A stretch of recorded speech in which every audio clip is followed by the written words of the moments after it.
They say success changes you, but what they don't tell you is how it makes you a target.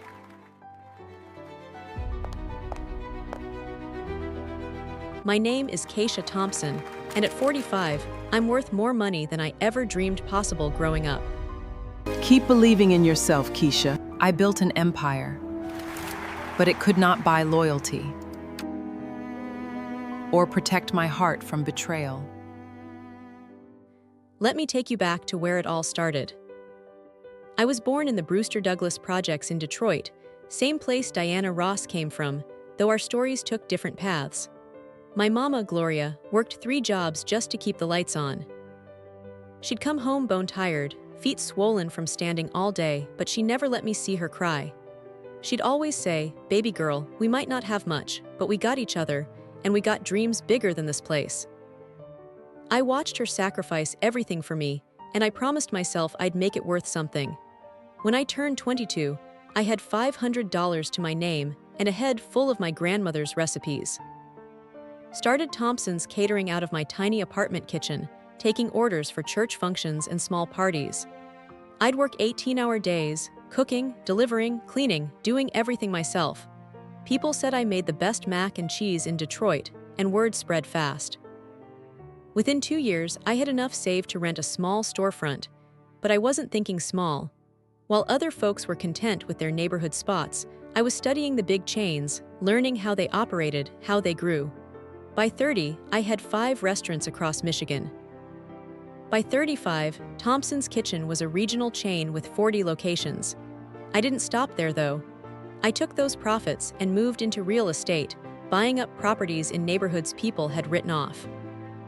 Gentrification was coming whether we liked it or not, so I made sure some of us got paid from it. Forbes called me the Queen of Comfort Food when they put me on their Billionaire list at 40. $1.2 billion.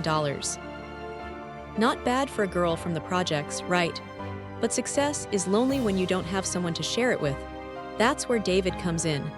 I met David Williams 8 years ago at a business conference in Chicago.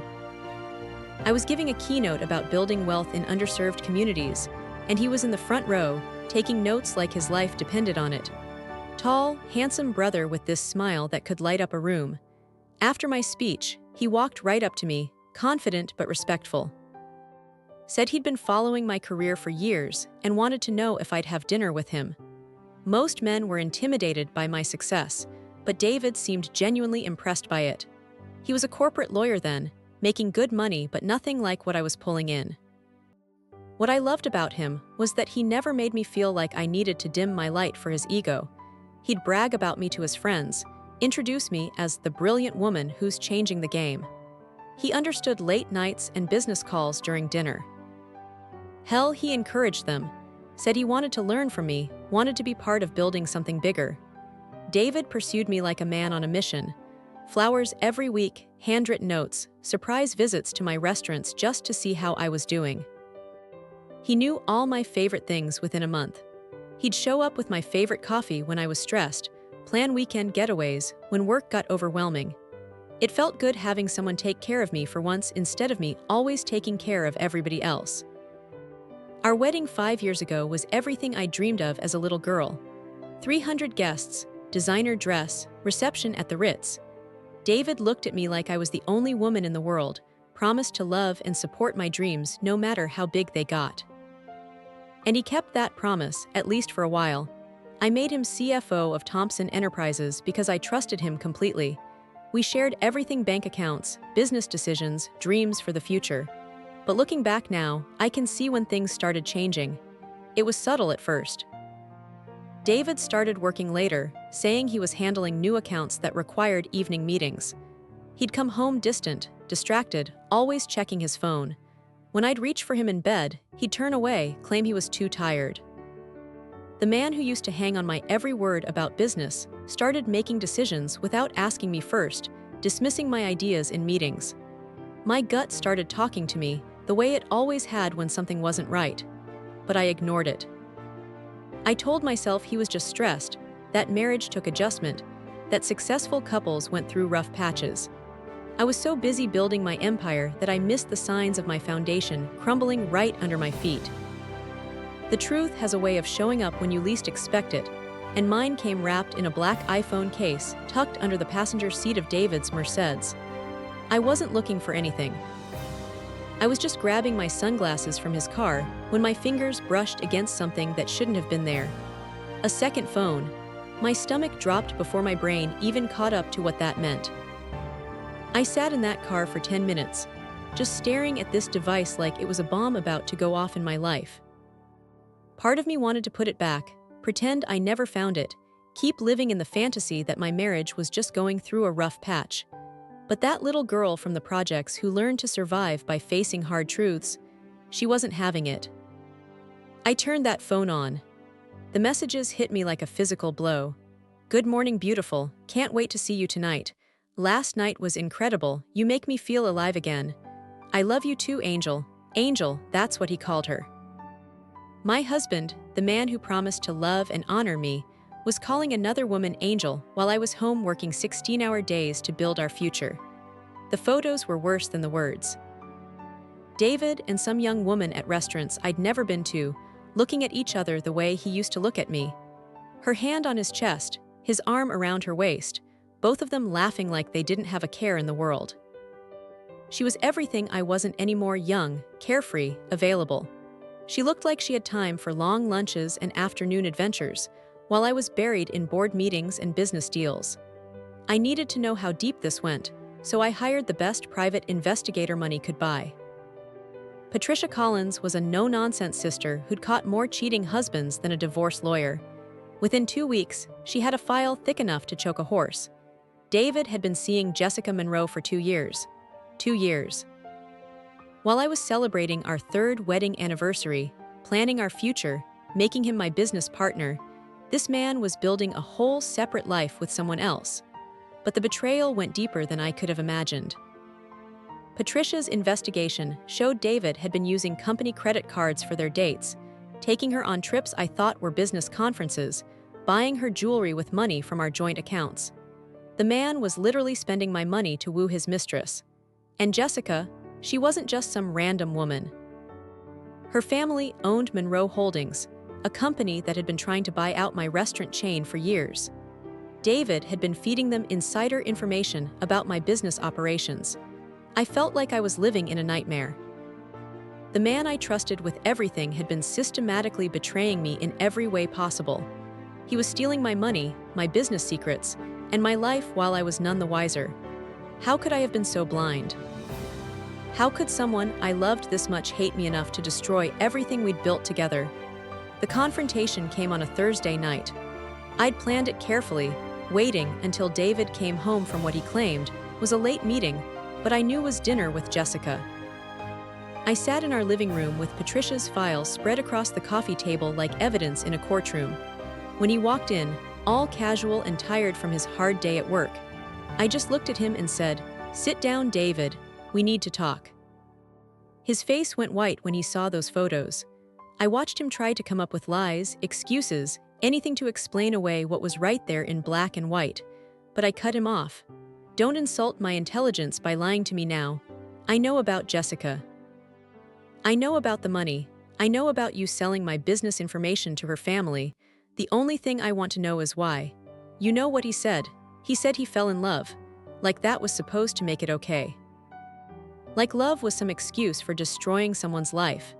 He said I was too focused on work, that I didn't make time for him anymore, that Jessica made him feel young and excited about life again. As if being successful was a crime, as if building the empire that paid for his lifestyle was somehow my fault. Then came the ultimatum I never saw coming. He said he was choosing Jessica, that he wanted a divorce, and that he deserved half of everything I'd built. Half of my restaurants, half of my real estate, half of my money.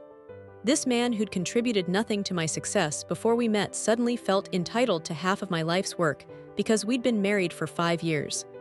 The divorce turned into a war. David hired the most ruthless attorney in the city, a man known for destroying women in high-profile divorces. They painted me as a workaholic who neglected her marriage, claimed that David's contributions as CFO entitled him to half my empire. The media had a field day with it. Billionaire businesswoman's marriage crumbles was on every gossip blog. Suddenly, everyone had an opinion about my life, my choices, my worth as a woman. While I was fighting for my financial life in court, David was actively sabotaging my business. Deals I'd been working on for months suddenly fell through. Key employees started quitting without explanation. Vendors who'd been loyal for years were suddenly demanding cash up front. I later found out he'd been spreading rumors about my company's financial stability, telling people I was about to lose everything in the divorce. He was trying to make his lies come true. Losing half my wealth was devastating, but watching my business empire crumble was like watching my children die. Within 6 months of the divorce proceedings starting, Thompson Enterprises went from $1 billion company to barely keeping the lights on. Key investors pulled out, afraid of the instability. Major clients canceled contracts, not wanting to be associated with the drama. My company's valuation dropped to $200 million, and that was on a good day. I lost friends too. People I thought had my back suddenly became neutral, claiming they didn't want to choose sides.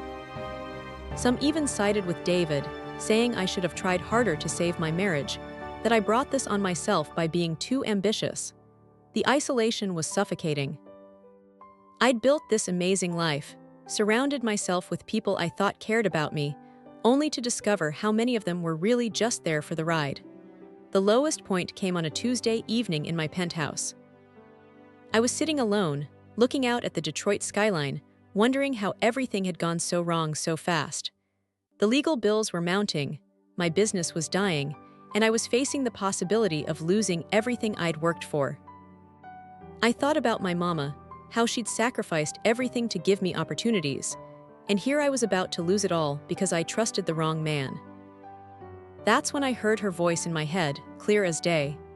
"Baby girl, they can take your money, but they can't take your mind. They can steal your business, but they can't steal your ability to build another one. You didn't come this far to only come this far." My mama had been gone for 3 years, but her words hit me like she was sitting right next to me. I made a decision that night that changed everything. I stopped fighting the divorce. I let David have his money, his half of the assets, his victory in court. But I made sure he couldn't touch my intellectual property, my recipes, my brand recognition, or my business relationships.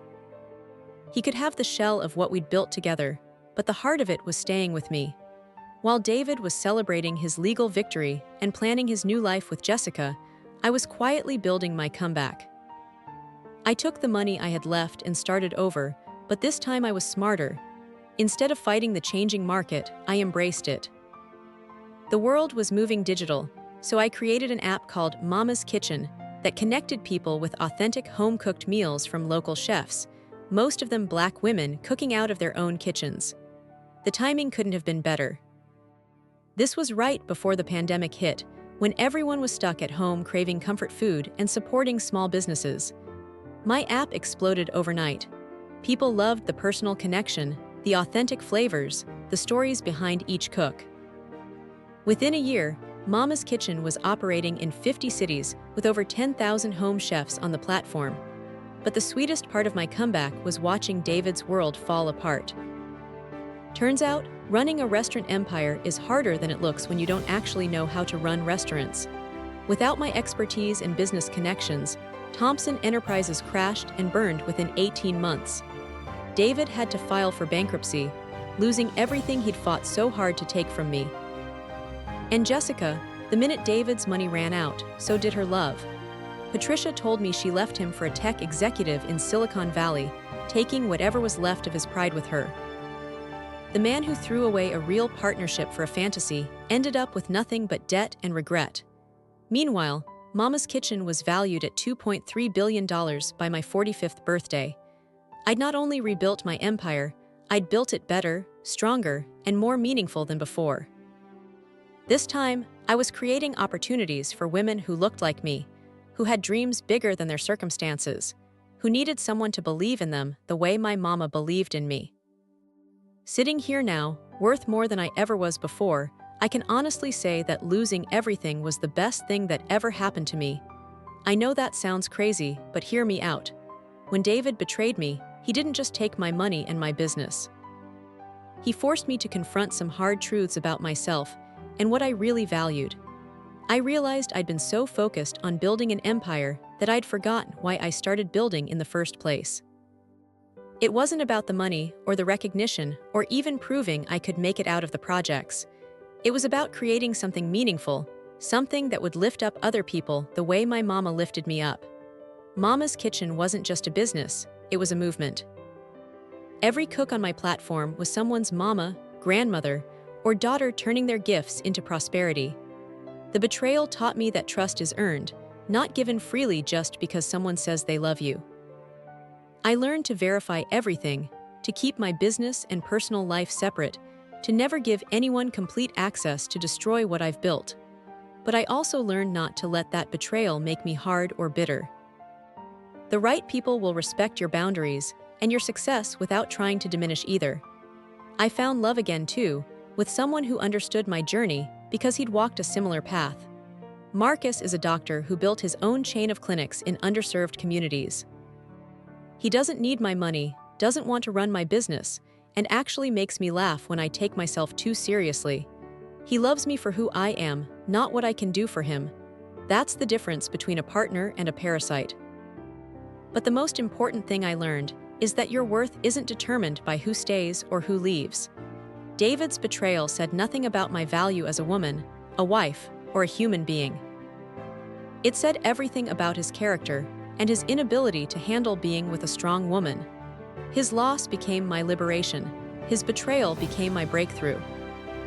Now I spend part of my time mentoring young Black women entrepreneurs, teaching them not just how to build businesses, but how to protect themselves while they're building.